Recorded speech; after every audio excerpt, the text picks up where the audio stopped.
From Washington, this is VOA News.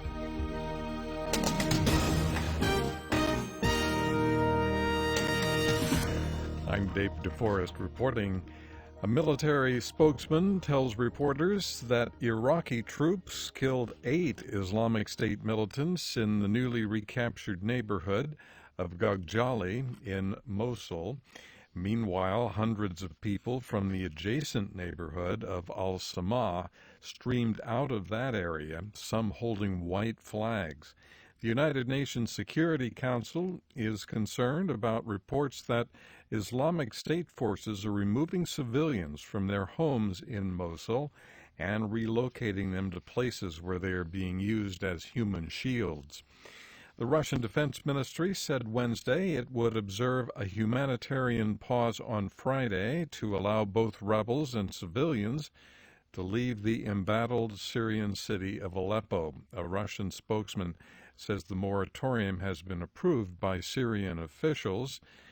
Reuters is reporting, though, that the rebels are rejecting demands that they withdraw.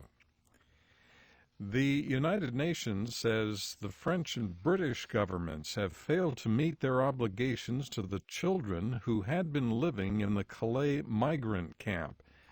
Lisa Bryant takes a look. The United Nations and charities have criticized both countries, even with their resettlement, says Isabelle Bruant, Calais Regional Director for Doctors of the World charity. Nothing is resolved. Bruant says authorities are just moving the children from one place to another in France.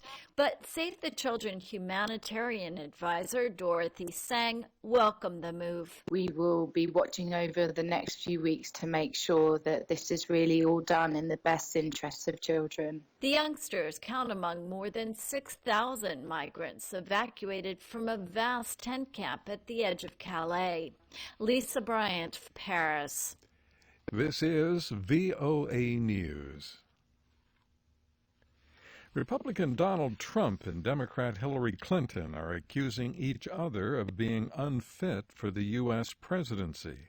At a campaign stop Wednesday in Florida, Trump said that Clinton's election would create an unprecedented and protracted constitutional crisis. Clinton is under investigation for her handling of national security materials during her tenure as U.S. Secretary of State.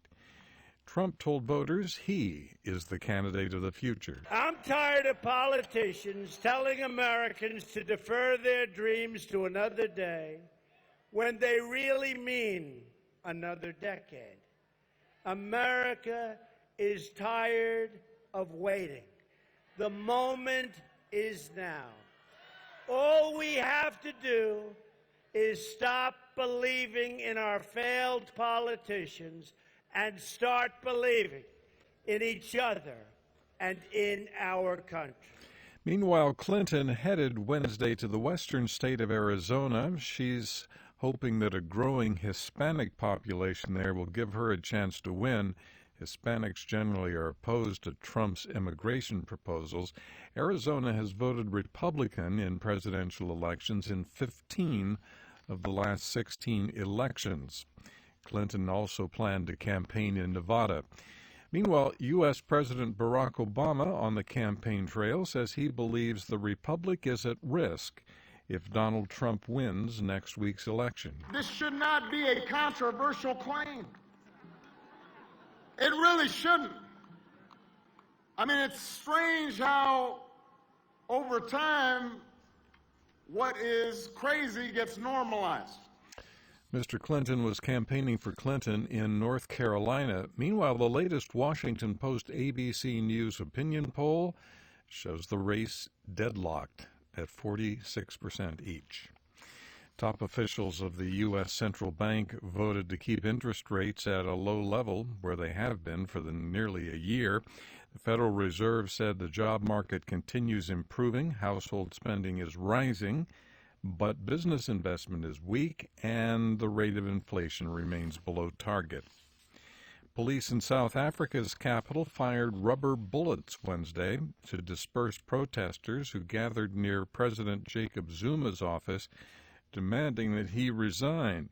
The protest took place shortly before South Africa's anti-corruption group released a report on alleged corruption in the Zuma administration. Mr. Zuma says he has done nothing wrong. Tens of thousands of supporters of an opposition party rallied in the Pakistani capital on Wednesday, celebrating a court ruling there that eventually could lead to the opening of a probe into corruption charges against Prime Minister Nawaz Sharif and others. The allegations stem from leaked financial documents known as the Panama Papers. Mr. Sharif denies any wrongdoing. From the VOA News Center in Washington, I'm Dave DeForest. That's the latest world news from VOA.